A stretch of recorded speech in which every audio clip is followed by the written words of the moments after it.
Bummer, the holidays are over. No more presents. But yay, you have your freedom again. The new year is full of ups and downs, but however you're feeling, you can always be happy with Prime Video. Catch the new season of Reacher. Rent or buy new releases like Taylor Swift's The Eras Tour Extended Version. You can add on hundreds of streamers. One app, one password. Prime Video. Find your happy place. Restrictions apply. Prime membership not required to rent or buy. See Amazon.com/Amazon Prime for details. Hello and welcome to the Paddock and the Pavilion with Stephen Wallace. In each show, Stephen will interview someone connected to the world of horse racing or cricket. Hello and a happy new year to all our listeners. I hope you all had an enjoyable Christmas. Before introducing Patrick Foster, our first guest of 2023, I would like to give special thanks to a few people who have helped me during the year. Roland Butcher, our resident cricket expert, who kindly reviews all England's Test match action. Young jockey Gavin Ashton, for the time he gave me on the road to recovery. Richard Pittman for his racing insight. It's a big year for Richard in January. And the Fairbreakers for their help and the work they are doing to progress gender equality on a truly global scale. Two podcasts I will always remember were the ones on Birdsville Races, the Outback Racecourse in Queensland, Australia. A part 4 is in the course of edit. And my amazing chat with 94-year-old former jockey Ron Hutchinson. Now on to today's show with Patrick Foster, who first appeared on the Paddock and the Pavilion back in March. Hello, everyone. On today's podcast, I'm delighted to welcome back Patrick Foster, the professional cricketer who hit the headlines in early 2022 with the publication of his compelling book, Might Bite, The Secret Life of a Gambling Addict. Hello again, Patrick. Hi, how are you? Great to see you, and thanks for having me on again. Well, thank you.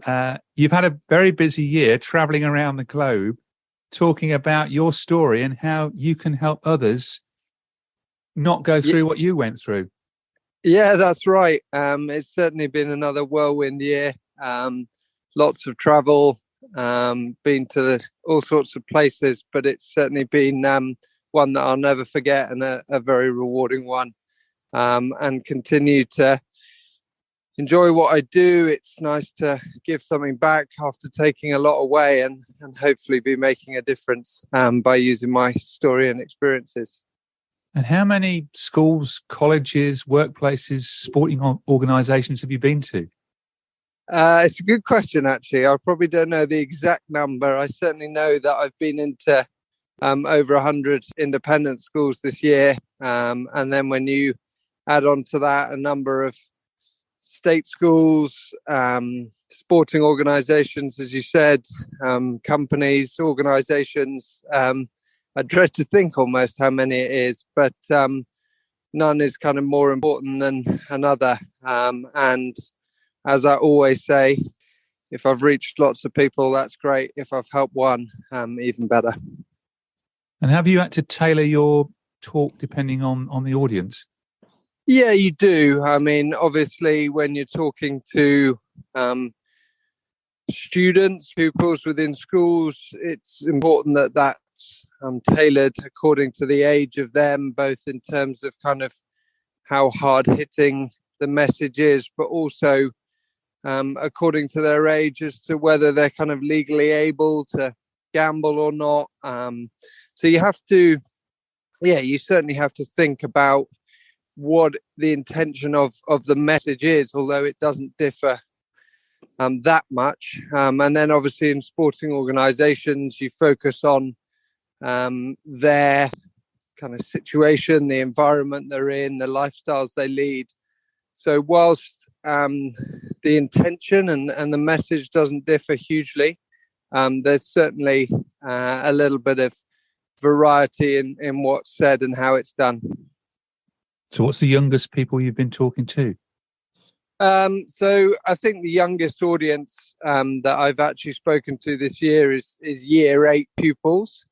That said, if you've read my book or know of my story, I don't want people to think that I kind of go in and share my story in a way that I would with adults. And the messaging is not so much specifically around gambling itself, but the convergence between video gaming and gambling, the importance of awareness around online risk-taking behaviors, the impact these things can have on mental health, self-awareness, all sorts of really, really important topics and messages, hopefully delivered in a way that helps those people learn and grow.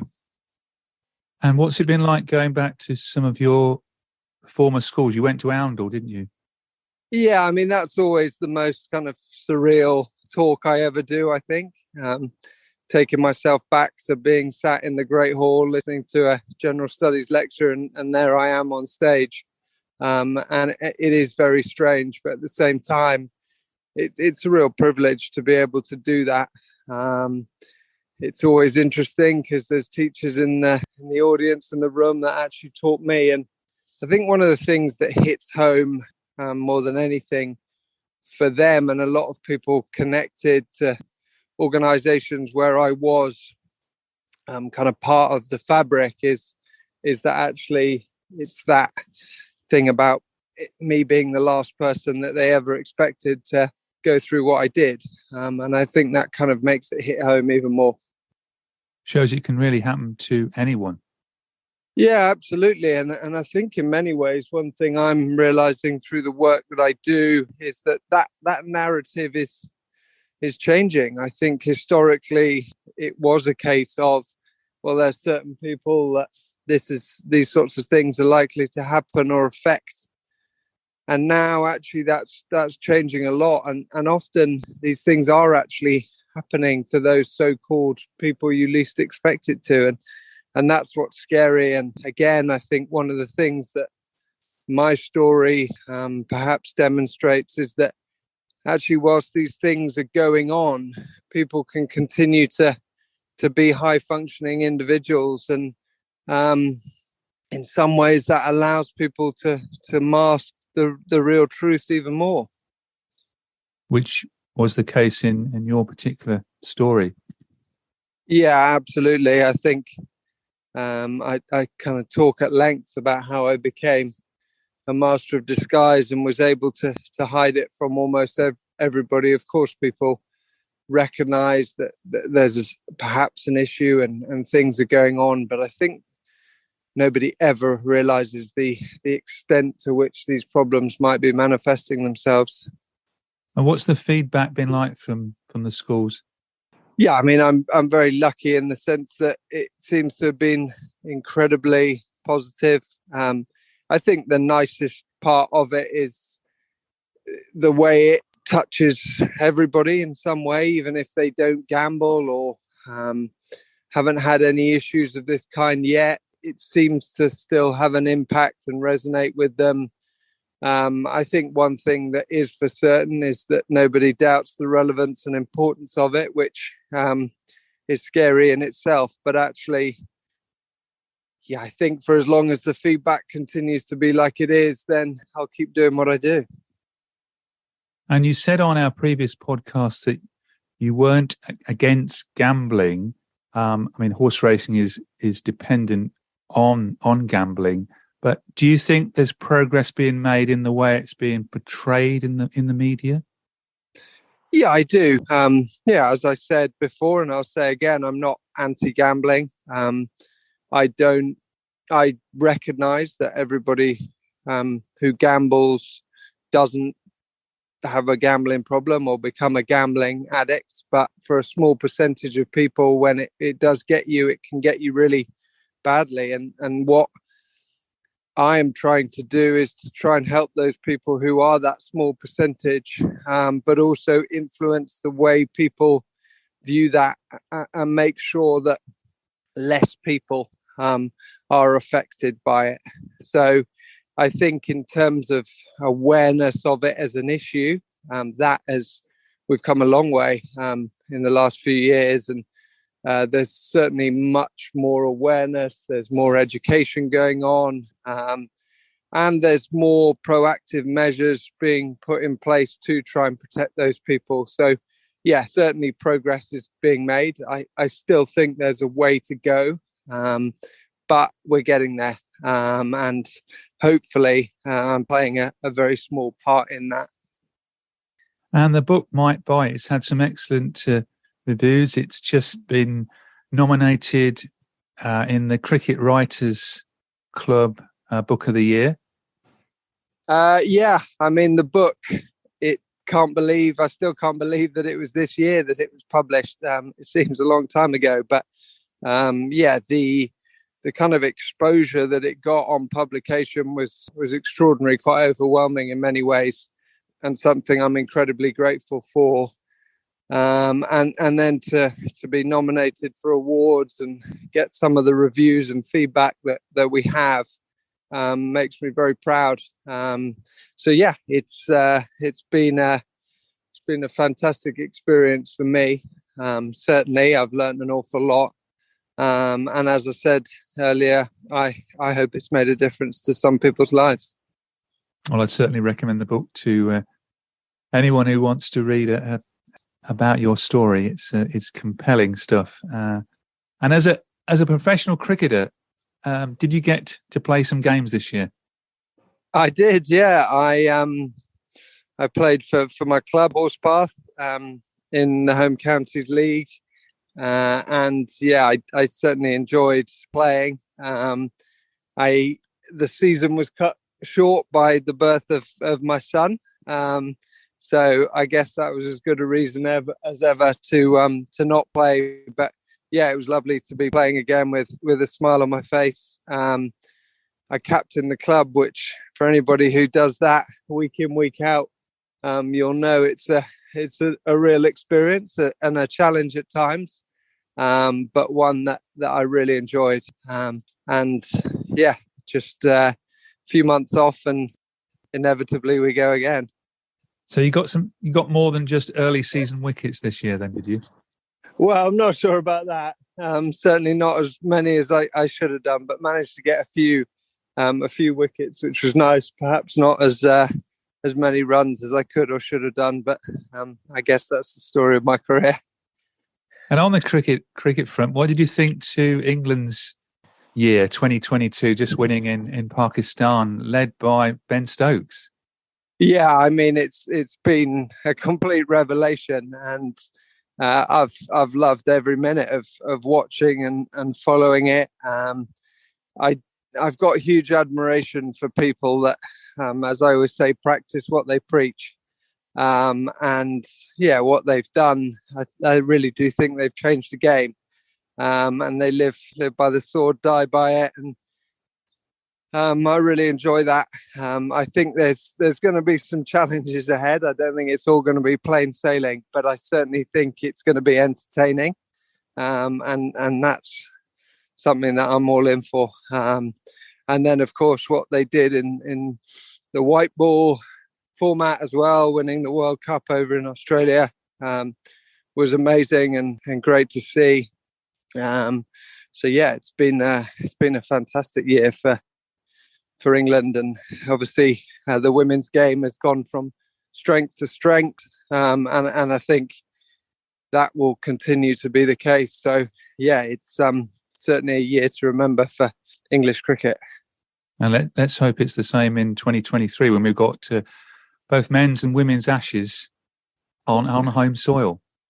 Yeah, I mean, I was just talking to somebody the other day about watching England go about their business in this style against that Australian bowling attack. I think that really will be the ultimate test, but it's certainly going to be fun. And again, the women's game, Australia have set the benchmark in that sport for so long. And I mean, in many ways, they're almost one of the most impressive sporting teams there is or has ever been. And yeah, it'll be a real test for England's women's side, but they've got some exciting players, and it'll it will certainly be worth watching. And on the men's side, you can only admire Ben Stokes, the captain, who opened up about his own mental health issues. Yeah, absolutely. I think firstly to recognise that in himself, and to have the bravery and courage to step away and sort of put that first, prioritise it, was huge. But then to actually publicly share his experience so candidly, I've got huge admiration for. And I think he has certainly helped an awful lot of people. And again, going back to something that I mentioned earlier, I think watching the documentary about him, I think he again kind of talks about this, the fact that people can be going through these things and yet can still be achieving things, can still on the face of it seem to be doing well and life to be great. When actually underneath it all, things are crumbling. And I think that was really interesting.